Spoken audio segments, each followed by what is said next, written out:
My number 2 rookie wide receiver is Emeka Egbuka. And you might be saying to yourself, whoa, wait a minute, Smitty. Isn't Ted McMillan or Travis Hunter your number 2? Surely Ted McMillan's your number 1 ranked rookie wide receiver. No, he's my number 3, which if you followed my rookie profile videos so far, which you could find on my homepage on my main YouTube channel, you can scroll about halfway down. You'll see a rookie profile row. Go watch the rookie profiles. But you will know that Travis Hunter is my number 1 by far and away. My number 1 ranked rookie wide receiver. Yes, I understand the risk involved in that, but I also understand that there really is no risk because Travis Hunter goes in the hundreds in redraft, and Ted McMillan, this guy right here, goes in the 4th round in redraft. Late 4th round, but 4th round, and that is reckless. We don't even know what's going to happen with these situations. And I look at Hunter and I say, oh my God, or Egbuka, these are low-risk redraft situations. And from a dynasty perspective, he's going as the number 1 wide receiver clearly right now. You can go watch my McMillan video that we went live on, given the news that broke that McMillan doesn't like watching football, doesn't watch film. Go check out that video, and I break down a lot of my concerns for McMillan. And I think this might be, if Hunter doesn't produce or get enough work like we kind of fear is a possibility, and I don't even fear it that much, you're drafting Travis Hunter in the 100 range, the double-digit rounds in redraft, and you're drafting him in dynasty at an unbelievable discount in like the 6, 7, 8, 9, depending on where you're drafting range. This is a monster, Travis Hunter, that is 0 risk, all upside. And if he falls on his face, which again doesn't cost you a single thing, if McMillan falls on his face, you lose a redraft league because he's got 4th round value and higher in dynasty. Egbuka is the number 1 wide receiver if Hunter doesn't get utilized the way some fear. I don't fear that, but some fear that. This would be the number 1 wide receiver. He's my number 2. We'll break it all down. The Fantasy Football Show begins right now. So I get the concern. I know people think that I'm overlooking Ted McMillan, but when you look at this kid, his 81 receptions for 1,000 yards and 10 TDs in 2024, and you couple that with the year he had successfully deployed 2 years prior. He had an ankle injury in 2023, but he still, played to his usual self. 515 and 4 touchdowns, 41 receptions, basically double that, and you get the same stats he had in 2024. He's very consistent, but taking out his 2023 injury-riddled season, which I'm not concerned. There's no carryover concern. You got a guy that pulled in 74 receptions for 11, 51, and 10 touchdowns. He's a double-digit touchdown receiver. 10 TDs during his 2024 campaign. I love this kid. And when I watch him, I know a lot of people are very stat driven and they think that I'm not, which I clearly am. But if I had to pin myself down with a style of analysis, it would definitely be gut instinct more than it would be data driven. But I use data all the time. And that's what's funny when people coin me as a no data guy. Smitty, I know you don't like data, but what about, I totally use data, but you got to let your gut instinct overrule some things. Your eye test is way more important. Baseball is all about averages. You don't even need to watch a single game of baseball to dominate fantasy baseball. There's so many games that are played. You can literally predict what a player is going to be almost till the end of time. Football in basketball, the same thing, but football is the one sport where literally you can be nothing for 10 weeks and then be the running back 1 from weeks 11 through 17.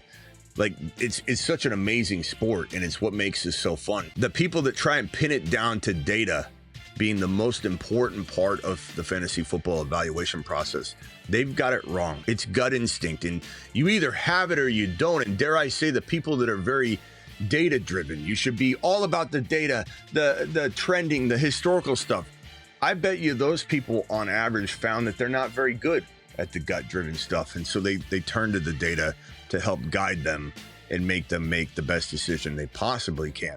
Whereas I think somebody that's honed in on the instinct part of it, that can also couple the instinct with data to double stamp or triple stamp a double stamp, that's where the magic happens. When you can say, oh my God, my gut tells me this kid's popping right here on film. And then is there any data to make sure I'm right. Am I seeing the right thing? Oh, piece of data, bring that in. The data validates the gut instinct. If you could only do data, you might win some. I'm not saying you're a horrible fantasy football player. You might have gut instinct and you don't take the time to look at data. You're going to do well, when you land stuff, but you kind of need the data and the studying of the data to know whether you landed it, why you landed it, to hone in on maybe why your gut instinct was wrong here, right here, how to make your gut calls better. When I watch this kid play, I see something more special than when I watch Ted McMillan play. If I had to comp him to somebody, it's so weird because he's a slot wide receiver kind of by nature, but he can play inside, he can play outside. I think a lot of people will coin him as a slot because he played like 80% of the time in the slot. But don't make the mistake of thinking he can't walk into the NFL and play at a different position. But even if he played in a slot, what's the big deal? That's a great position to be in. Cooper Kupp, CeeDee Lamb, you can absolutely eat in the slot. So I don't know why that's even sometimes kind of tossed out as a negative. I think people are trying to prep for a team drafting him and not using him as a slot player, and then everybody freaking out going, they're going to use him wrong and he'll never, develop. But it's a mistake to assume that some players can't play inside and out. He has proven he can do both. He was just asked to do a lot of slot. We got to be careful when a team asks a player to do something over and over and over. We can't assume they can't do other things. But he reminds me of like a Cooper Kupp meets Deebo Samuel. I can't really come up with a very good comp for him because he is such a dynamically different player. He's very quick. He ran a 4.48, I believe, 40. He has the ability to be quicker than he is fast, if that makes sense. Hands are great. He's great in congestion. He invites, collisions and chaos. And then when he draws people close, he'll whip around to the outside and use his quickness to break off a 5-yard curl and turn it into something much bigger. And he reminds me of Deebo because they have used him, given him the ball. You can see down here in 2022, he had 2 rushing touchdowns, 87 yards rushing. Not a ton of work during his injured 2023 season. Again, the ankle injury doesn't concern me. He missed some time, but he still played well. In 2024, he didn't get a ton of work. He got 8 carries for 33 yards.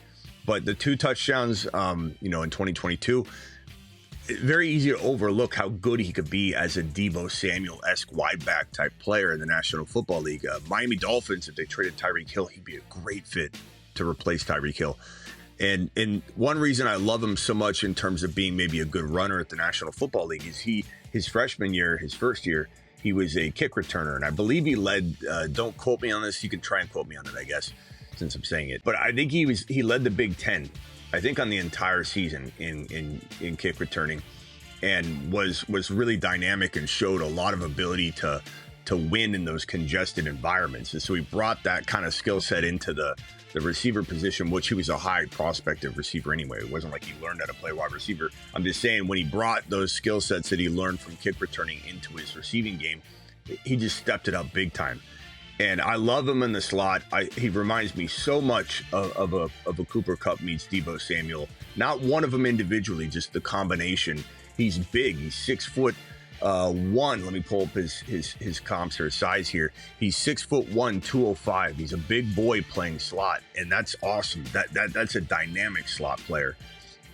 Kind of a JSN, but like a quicker JSN. Cooper Kupp meets Deebo Samuel meets JSN in a way, just because of how he can deliver in the slot and in congested areas. Love his ability to break things to the outside. Phenomenal in press coverage. He's going to do really well at the NFL level. Ted McMillan, his biggest weakness, let me put Ted back on the screen here as we talk about him. McMillan's biggest weakness is at the line of scrimmage when he's trying to break off that line and he gets congested or he gets hands put on him. He just falls apart. Too many times I've watched, and I looked at a lot of film the last couple of days because of my anti-Ted McMillan video that everybody's taking, I think, the wrong way, because I said he'll probably be nothing more than a T. Higgins, which is a big compliment. That's his ceiling, though. I'm not saying he'll for sure be T. Higgins. I'm just saying he'll never probably be anything better than a borderline elite wide receiver 2 for an NFL team. I don't think he ever becomes a team's dominant one I think if he ever gets drafted into that, let's say New England, he quickly gets replaced or becomes an equal to a counterpart later, even if he's asked to be the number one. I just don't see him being more valuable than that. And part of it is because of the way he gets manhandled at the line of scrimmage. This guy's very different. This guy doesn't let you do that. He's in and out of his breaks. He's quick. He's fast. He invites the contact. He's the prototypical big slot wide receiver. And I love everything about this kid. And I think he's going to climb up boards quickly. His landing spot, Egbuka, as McMillan's as well, landing spot will determine a lot. And it could shove one of them in front of the other for a lot of people, including me. Could put McMillan on the map, and Egbuka goes to a crowded environment. McMillan is the number one in New England.